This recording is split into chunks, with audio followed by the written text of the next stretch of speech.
Welcome to the Rise Fitness Podcast, where we explore the transformative power of health and fitness.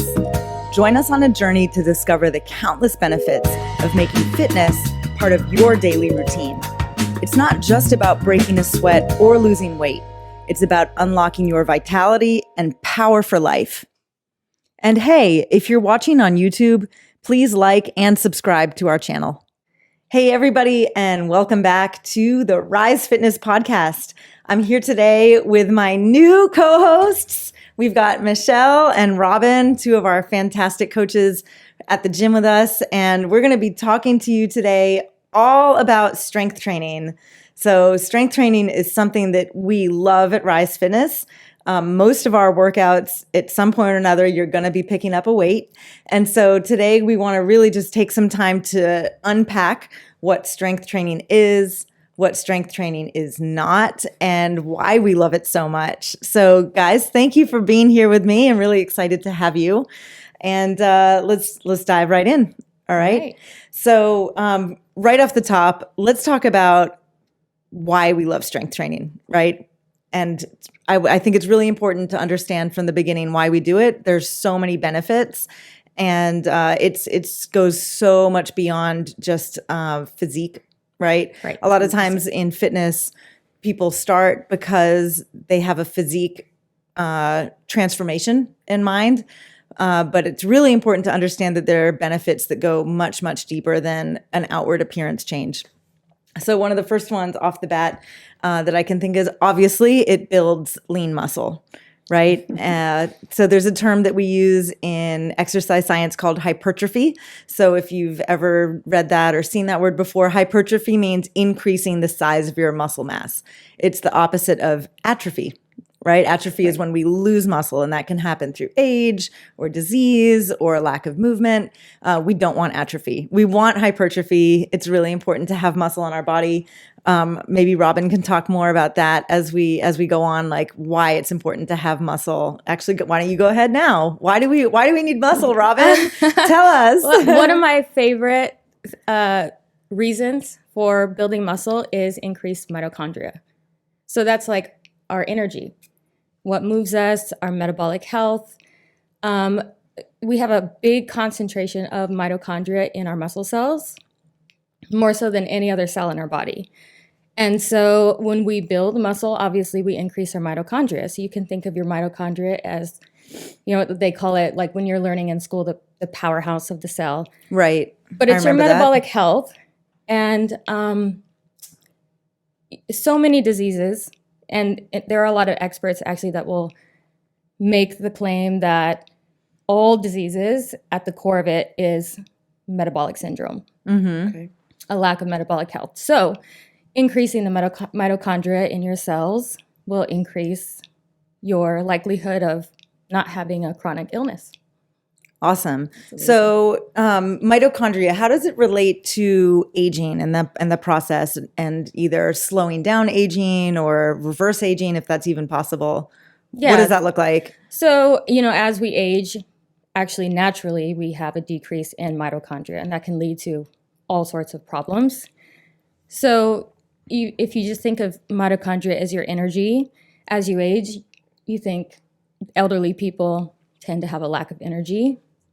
So, increasing the metabolic health, increasing your mitochondria will help you continue to age well, to maintain your energy levels, increase longevity. Awesome. Yeah. More mitochondria, right? Bring it on. We all need it. So in addition to improving or increasing our muscle mass, strength training will also improve our bone density. So when our bones have a load placed against them, so they respond to that mechanical tension by becoming denser and stronger. And especially for women, right, that we all are, and I know many of our listeners are also, bone health is really, really important, especially as we get to perimenopause and postmenopause. It's a natural side effect of getting older is that our bone density reduces. Right. Unless we're doing something about it, right, Michelle? Right. Yeah. So we can actually improve our bone density just by lifting weights. So avoiding osteoporosis or other bone health diseases is another side effect of strength training. So again, it goes deep on the inside. It's not just what we see. Insulin sensitivity. What is that? Let's talk about insulin sensitivity. We hear about insulin resistance. Right. We know that that's something that occurs as a result of having too much sugar in our diet, and it can lead to type 2 diabetes. So we want the opposite of that. Right. And so the opposite of insulin resistance is insulin sensitivity. Yes. Can you expand on that a little, Robin? Yeah. So when you eat things that elicit insulin response, like eating carbohydrates, or actually anything that elicits stress and produces cortisol in your body, will give you an insulin response. So the insulin is there to take the sugar out of the blood and into your cell. How well your cell responds to the insulin is how sensitive you are to insulin. So if you are insulin resistant, you're going to continue to have all this blood sugar floating around your blood, a lot of insulin floating around, and insulin stores fat. Can you say that again? Yes. Say it again. So insulin is catabolic, meaning that it builds. When you have more insulin, its job is to store fat. So you want to be very sensitive to insulin. So when you have that insulin response, your body knows what to do with it, gets it out of your system because it uses it, and now you're burning fat rather than storing fat. So what happens if you have too much insulin in your body? Like if you have that buildup and you have insulin resistance. Yeah. Or your diet. Right. You have a bad diet and like you have a big soda or lots of sugar, like your insulin spikes, right? So you're going to store body fat rather than burn body fat. Okay. And it also, when the insulin drops, makes you hungry. Yes. Right? So that's another bad side effect of being insulin resistant. Because then you kind of snowball. Yes. Right? Like you consume more sugar than your body is able to effectively digest. Correct. Right? You get this big dumping of insulin into your bloodstream. You can't process it. So then you store fat. And then when you drop, you want more of that same food that elicited the same response. Right. And it goes on and on. So if we can then start building muscle on our body, it can help our body physiologically reverse that. Yes. Right? Because our body can then, from the inside, become more effective at breaking down blood sugar, right? The insulin does its job instead of building up. Is that right? Yeah. And there are a lot of things that can cause insulin resistance. So you want to be able to pull as many levers as you can to make you more insulin sensitive. So like as you age, especially as females, as we go through perimenopause and menopause, your estrogen drops, you naturally become more insulin resistant. So the more levers you can pull to cause that sensitivity to insulin, the better. So strength training is huge. It's one of the biggest levers you can pull.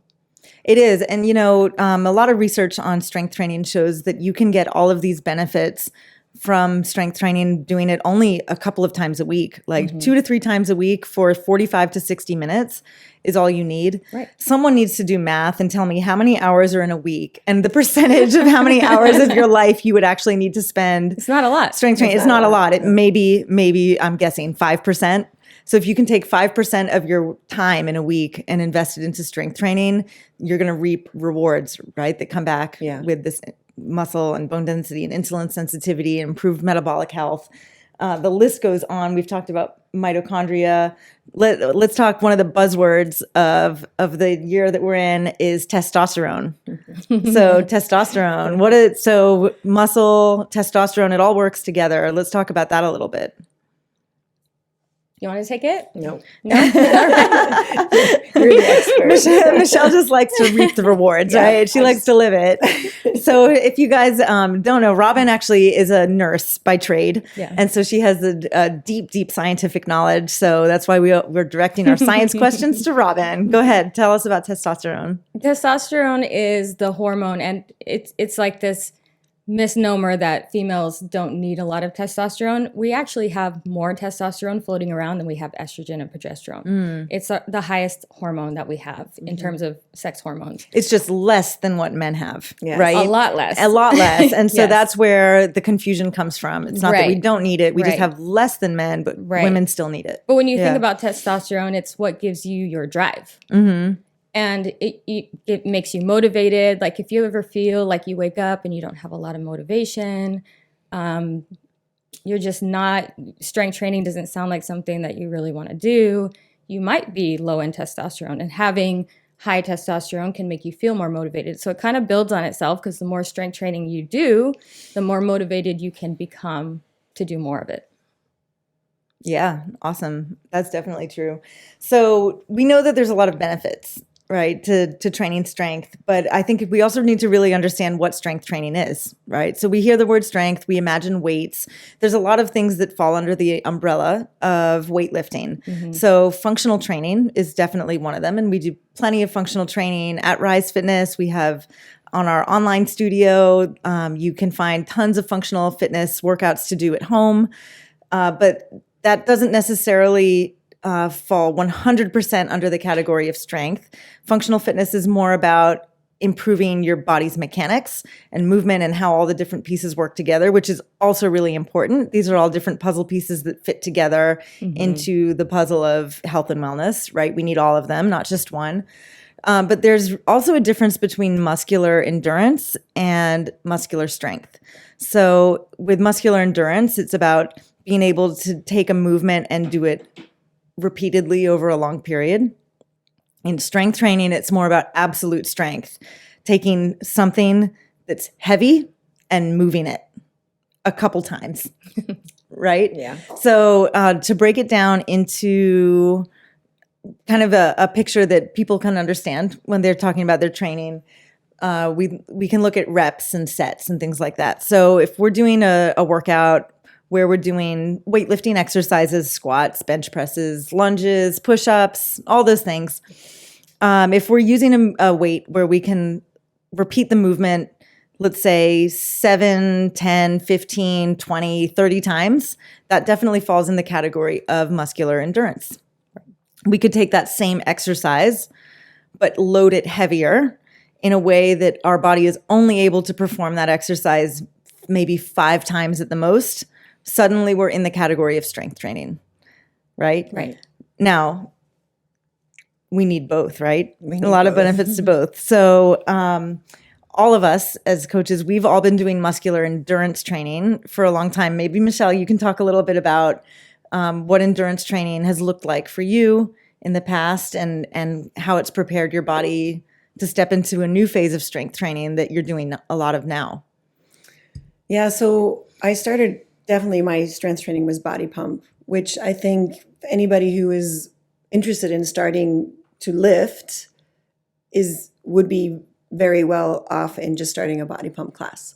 The body pump class will get your joints, your tendons, and your muscles ready to lift heavy. And for a long period of time, that's all I did. And I think, Robin, you did that too. It's And me too. And so that's Yeah. definitely where we started. I actually, back in the day, had a trainer who pulled me out of the group fitness room because that's all I wanted to do, and said, "Do you want to lift and maybe compete?" And I was like, "Oh, I don't know." And anyways, long story short, he believed in me before I did, and he got me into lifting, and I then competed in a figure competition and won. So I was like, okay, I guess him believing in me made me believe in me. And ever since then, I didn't always lift heavy. Like I didn't always, I've always done body pump. So that was always my go-to, and I'm comfortable in it. I love it. I love the environment. I love the group fitness effect. But I think it's really important that when we start at Lift, how long have we been doing it now? 3 years? Couple years, 2 to 3 years. Yeah. 3 years. First, I was just a coach. I'm like, I need this in my life. I need to lift heavy things, heavy black plates, and it makes like it's intimidating. It really is. Like it can bring you to, your failure, and you're like, oh, I can't do this, but it's good because it makes you grow, and it just makes you like, oh, I am strong. Like I am. It's a pretty amazing feeling. So my lift experience it goes up and down. I don't always lift heavy, Yeah. but I always do body pump. Yeah, so your muscular endurance training is always there, kind of like a foundation.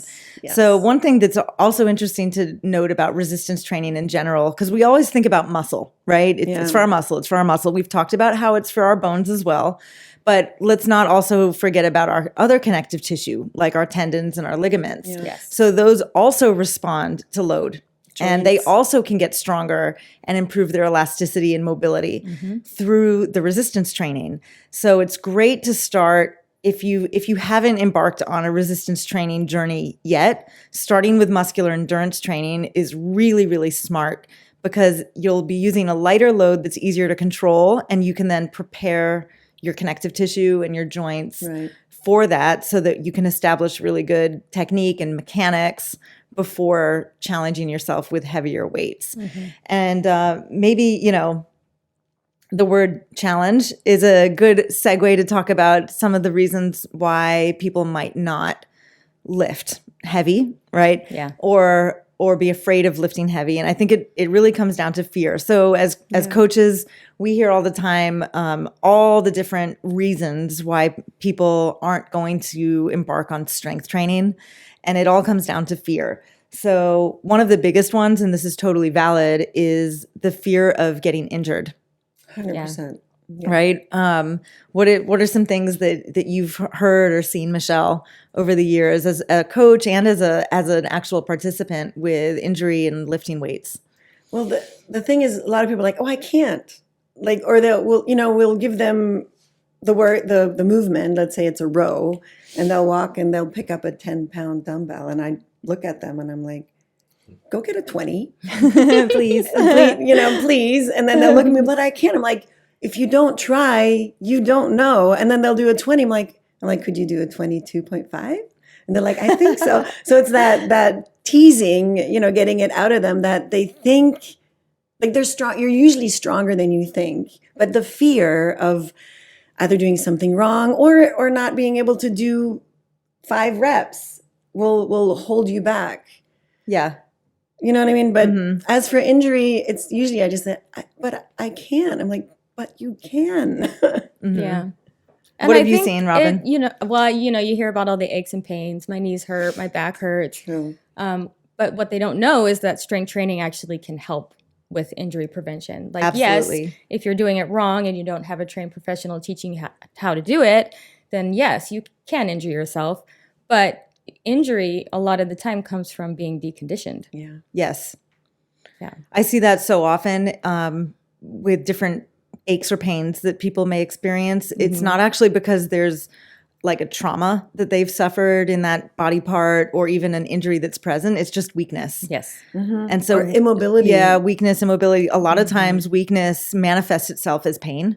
And so people will think like, oh, I need to stretch that area more. No, it actually it's weak and long. You don't need to stretch it. You need to strengthen it. Yeah. If you look into the world of physical therapy, when they're addressing areas that are in pain, they're not just massaging the pain away, Right. but they're actually giving exercises specific to that muscle to strengthen it Right. because it hurts because it's weak. And so doing strength training is actually a great way to prevent injury and overcome pain. Right. Right? Exactly. Of course, like you said, if you're doing things improperly, you could get injured. But again, that's why we want to start with muscular endurance training and lay some foundations first. Yeah. We can't talk about strength training without talking about the big, scary B word. Do you know what I'm talking about? Bulk. Bulk. Everybody's afraid of getting bulky. I would love for someone to show me a picture of what bulky is. What do you guys think being bulky is? I think they're thinking of like power lifters. Okay. It might be a perception too. Like I could see people look at me and go like, "Oh, she's bulky."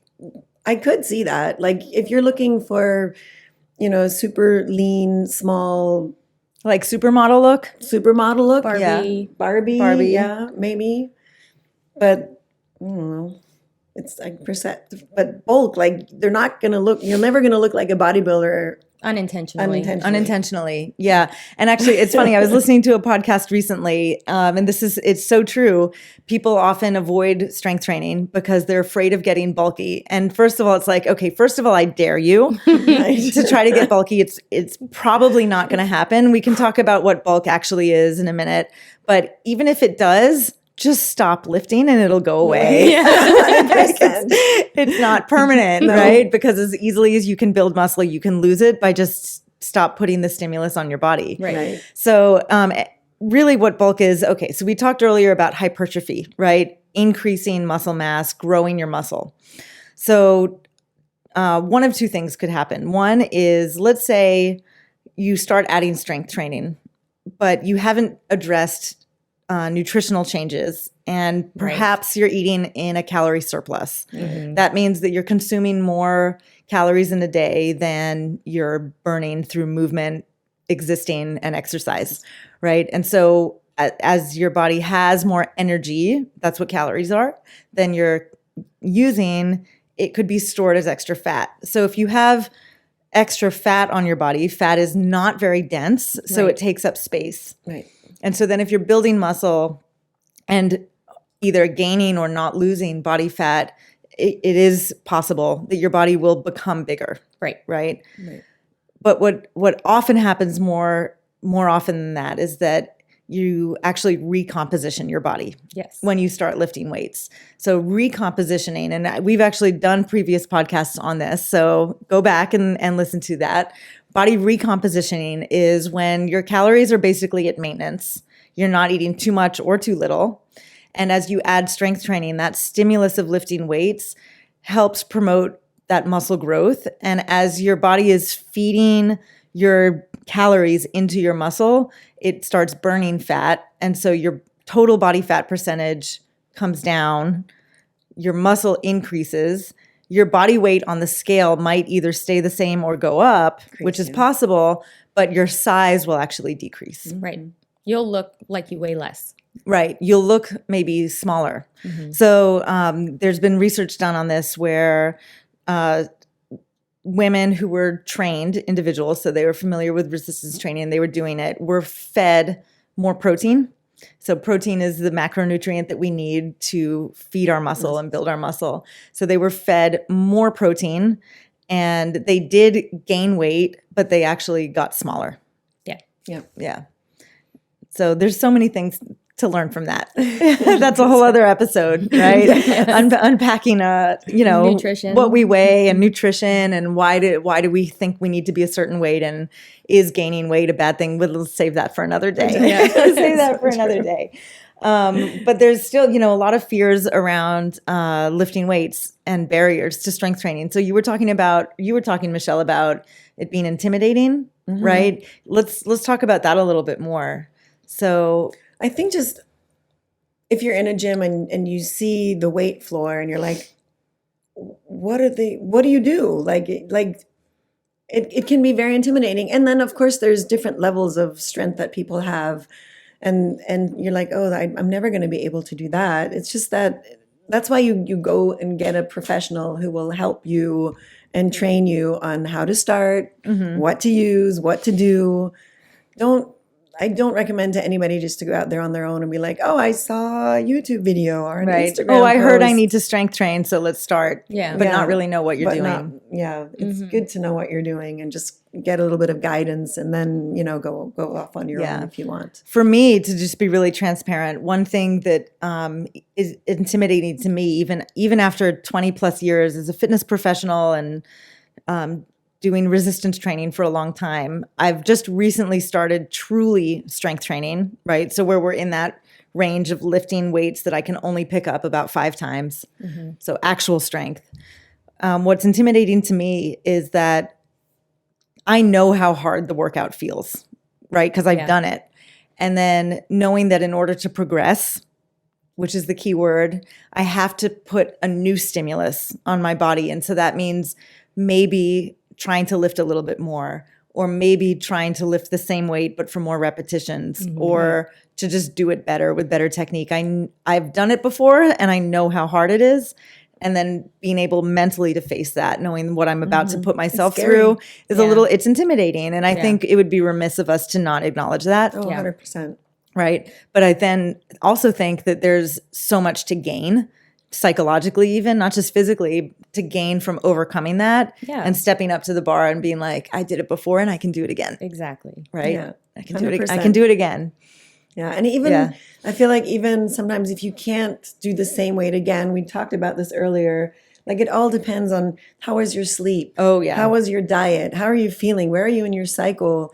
Like, if you, let's say, deadlifted 135 pounds for 10 on Monday and you come back and you try to do it on a Thursday and you just can't, that's okay too. Like, it's not failure. It's just it's a different day and it's a new workout and you just try again. You might be able to do 145, that day. Right. But you might not. So it's, you don't always have to go heavier. Sometimes we've talked about too, my shoulders are not very good. So Michelle, stay at a lighter weight and let's work on your form and more reps. Okay. And that way you grow and get stronger and then eventually we'll add load. Yeah. Yeah. It's If anyone, give and give and take, if anyone has ever trained with me for at least like a somewhat extended amount of time, you've heard me say, we are not robots. We are not machines, even though we are machines. We are machines, but we're not a machine in the mechanical sense, right? Where we have so many factors that influence our ability from one day to the next that are like, we talk a lot about progress. We talk about progressive overload as a necessary component to continuously improve. So progressive overload means like over time, increasing something, either increasing your weight or increasing your reps, increasing your range. So making some sort of improvement in order to put a new stimulus on your body so that you can actually get results. So we talk about progressive overload, but then sometimes we just don't, right? Sometimes we had a bad night's sleep and you come into the gym and what you were able to do, like Michelle just said a day ago, you can't quite do as well today. It doesn't mean that you regressed, right? Because we're not machines. We're not robots. Right. We have a lot of factors that influence our ability. But the point is that over time, we progress. Yes, So over the long term. And so progress is not linear, right? You're not going to see just like, straight up, but it might come up and then it might come down and stay. And then you might jump and then you might plateau and then you come back down a little bit. But if you look over the long term, then you are going to see progress from where you started to where you are now. Yeah. So, trying not to get hung up on the day-to-day ebb and flow of our energy levels, because there's so many factors. Are we underhydrated? Are we undernourished?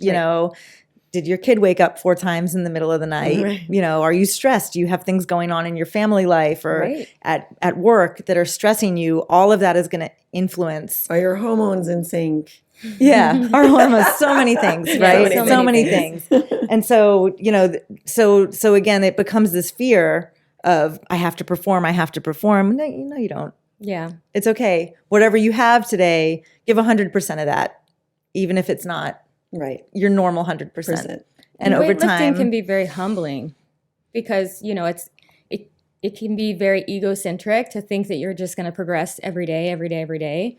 And you just aren't. Yeah. And it's good sometimes to, like we said before, to eat some humble pie sometimes. Yeah. It's good for you. And it's good for you to face your fears. I mean, everybody should be doing that on some level with something.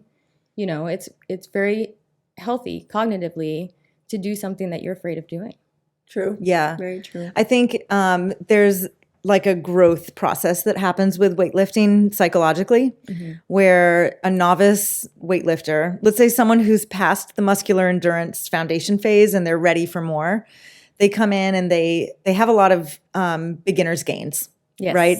So there's this whole neuromuscular component to weightlifting where our central nervous system actually gets better at picking up a heavier weight just because you told it to once. And so you get these gains in the beginning where like one day you come in, let's use squats, for example, and you squatted 85 pounds. And then the next week you can do 95. And then the next week you can do 105. And then you can do 115. And you're like, this is amazing. I'm getting so strong so fast. And so a beginner has this, experience where they make a lot of quick gains. And a lot of that is neuromuscular and some of it is actual muscle, right? That you're gaining. But if you think about it from a logical perspective, imagine yourself training for a year, 12 months. Let's not even say you can add 10 pounds to your squat every week. Let's say you're expecting to add 5 pounds to your squat every week because that's what you did in your first 6 weeks of training. How many pounds would you add onto your squat weight in a year? 5 times 52. Someone help me. I think it's 260 pounds. Yeah. So no, it's not going to happen. Yeah. You're not going to do that, right? And so when we can really like zoom out and look at that logically, you can start to like become more mature in your expectations for strength training, where it's not always about adding on 5 pounds, right? But it's about other ways that you improve and progress. And sometimes it's just staying in that grind. Yeah. Yeah. Yep. Feeling that intensity. And it's a phrase I've been using a lot, is owning the weight, right? Yeah. Like, let's just own this weight. It's heavy. It's hard. I don't need to make it heavier. Right. It's already giving me a stimulus. Just own the weight. Yep. Yeah. But when we have a beginner's mindset and we think we're always going to progress, that can intimidate us and then make us want to stop from going in for the next week. Right. Because we're like, I don't know if I can do it. Well, maybe you can add 5, but that's okay. Yeah. Yeah. If not, it's totally fine. Yeah. I think, with a lot of those fears and barriers that we talked about, the way to overcome all of those is to seek professional help. Yes. Right. And that's what we're here for everyone listening, for our members at the gym, for people who are not at our gym and, they're doing their thing. Yeah. We, as human beings, we rely on professionals in various areas for so many things in our lives. Like, rattle them off. What do you guys use professionals for? Go to the doctor. Your doctor, your teeth, your hair, your nails, your skin. Yeah. Why wouldn't you treat the rest of your body from the neck down with the same way? Yeah. We've studied qualified fitness professionals have gained the knowledge and understanding to know how to take these principles of exercise science and then apply them in practice so that we can all optimize our health. Right. That's what we're here for. Yep. Right. And so it's one of the best ways to overcome these fears is to just get someone to help you. And honestly, that's why we created the program that we run at the gym called Lift. It doesn't stand for anything. It's just Lift, because that's what we do. We lift. And it's so Lift is what we have put together to help guide people into the world of actual strength training. Right. So we want you to start with functional training so you can improve your mechanics, right? And move well. We want you to do body pump so that you can build a foundation of muscular endurance and start getting comfortable with the types of movements that are actually going to build strength, right? Through resistance training. Do people know what body pump is? Tell them, Michelle. I'm just because you're like, if you don't know what body pump is, you can definitely look it up. It's been around for a long time, but it's a barbell workout. It can be between 45 and 60 minutes long, and it hits after a warm up every muscle group. You'll go through a track, a song, basically, and you'll start with squats, chest, back, and then you do smaller muscle groups: tris, bis, triceps, biceps. Sorry. And then you have lunges. We go back to legs, shoulders. There's a core and a cool down. So it's a whole package of endurance training. And you're not counting reps, like you're not doing 8, 10, 12, 15 like you would do on the lifting floor. You do a 6-minute squat track. So you're having a bar on your back for 6 minutes will give you the muscular endurance so that when you step into lifts, you know that the bar goes on your back and you know what to do. Right. And allowing giving yourself time to stay with those quote unquote lighter weights. To build endurance, to get comfortable with the movements so that you know what to do with the bar, how to hold your body, how to create stability. Those are all things that we establish through functional training and through muscular endurance. So when it comes to Lift, we created this program because we wanted to give people an opportunity to do actual strength training. So a lot of people are, I think in 2024, people are waking up and understanding what is actually required to be as healthy as possible as they age. And, you know, we have to give a lot of credit to the people who are at the forefront of this whole strength training increase, I think, around the world. So one of the leading experts is Dr. Stacy Sims. So she is an expert globally on female physiology and training. And one of her catchphrases is lift heavy shit, right? Yeah. What should women be doing as we age? For many years in the past, we were always told as we get older, we need to slow down. Right. We need to take things easy, right? But the truth is, once your body is prepared, you need to actually dial it up because our age is not helping us. Naturally, we're losing muscle, we're losing power as we get older. And so in order to maintain our independence and our strength and our power, we have to actively train it. Yeah. And so she has been one of the biggest voices around the world. And she says, lift heavy shit. Well, what does that mean? Right? Because I could go into Body Pump and pick up a squat bar. And after 6 minutes of squats, I feel really, really worked. Right. But it's still not actually heavy because I was able to do it for 6 minutes, right? So something that's heavy is, again, we can only lift it 3 to 5 times. Right. Maybe 6, 7 would be pushing it. That's already crossing over the barrier into endurance training, right?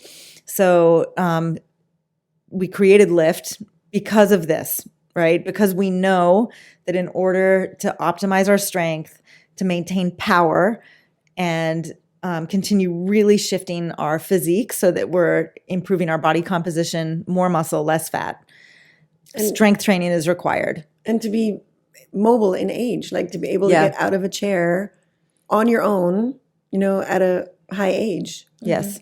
Like you see so many deteriorating because they don't have the strength to walk up and down stairs. It's anti-fragility training.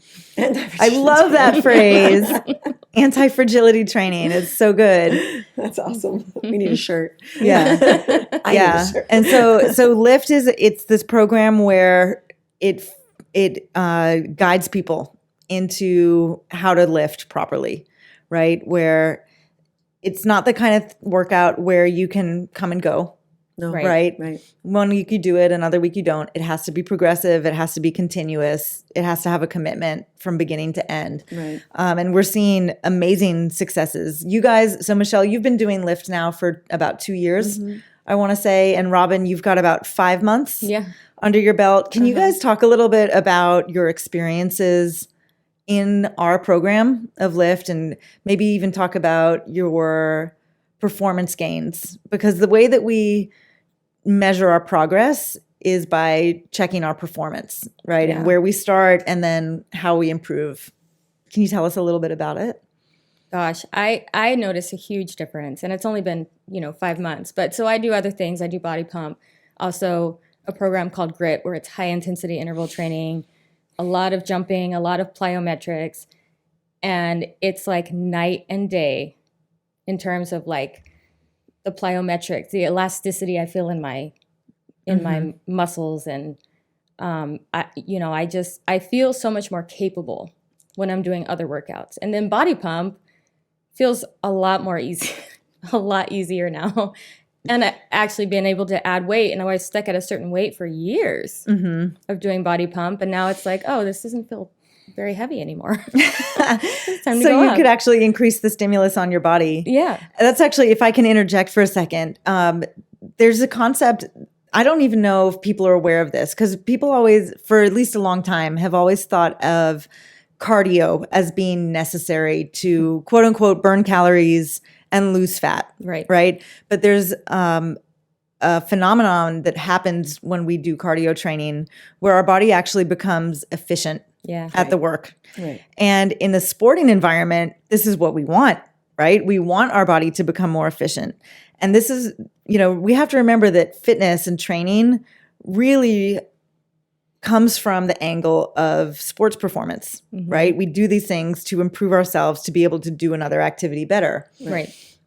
when we're looking at it purely from the perspective of physique or just health and wellness, some things get a little bit backwards, right? Because we always want to say, like, no, I want to be burning more calories, or I want to be increasing my ability, to use oxygen, my VO2 max, whatever it is. But in cardio, when we do cardio repeatedly for a given amount of time, our body becomes really efficient at it, which means we actually burn less calories doing the exact same thing that we did before.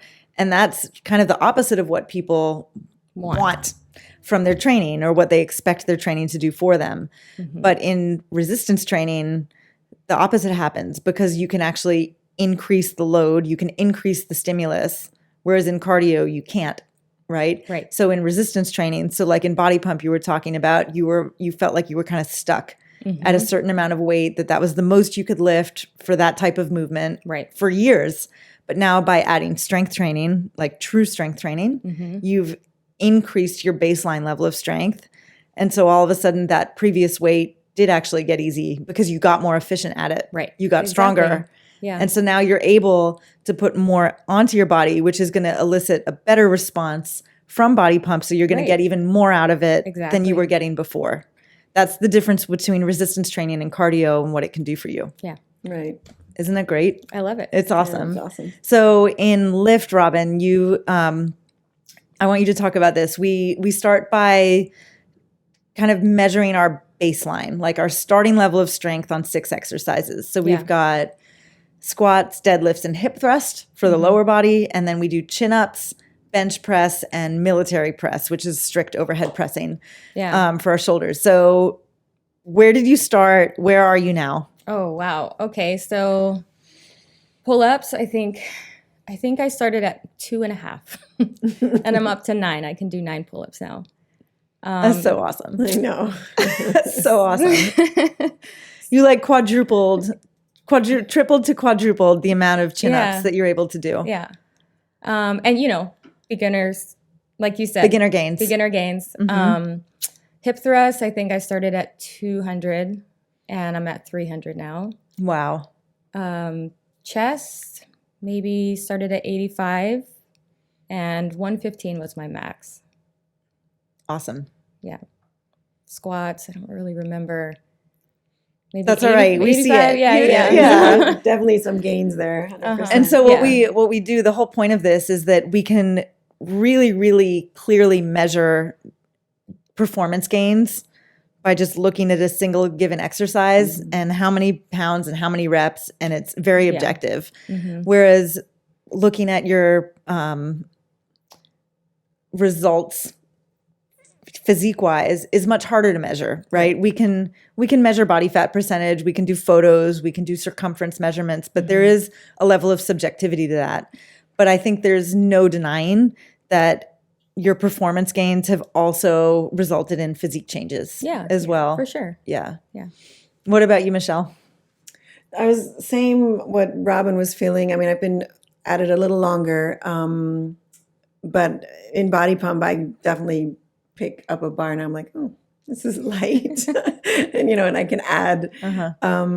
Sometimes I'm humble. I'm like, wow, I definitely wouldn't. Like Alex set me up a couple of weeks ago for my class because I was running a little late, and he automatically just put the big ones on for the warm up, and I was like, okay, but it was fine. But it was fine. It was fine. Like first I looked at him like, okay, boss, and then I was like, oh, I got this. Like after it was done, I was like, that was actually pretty good. It was a good warm up. Yeah, it was a good warm up.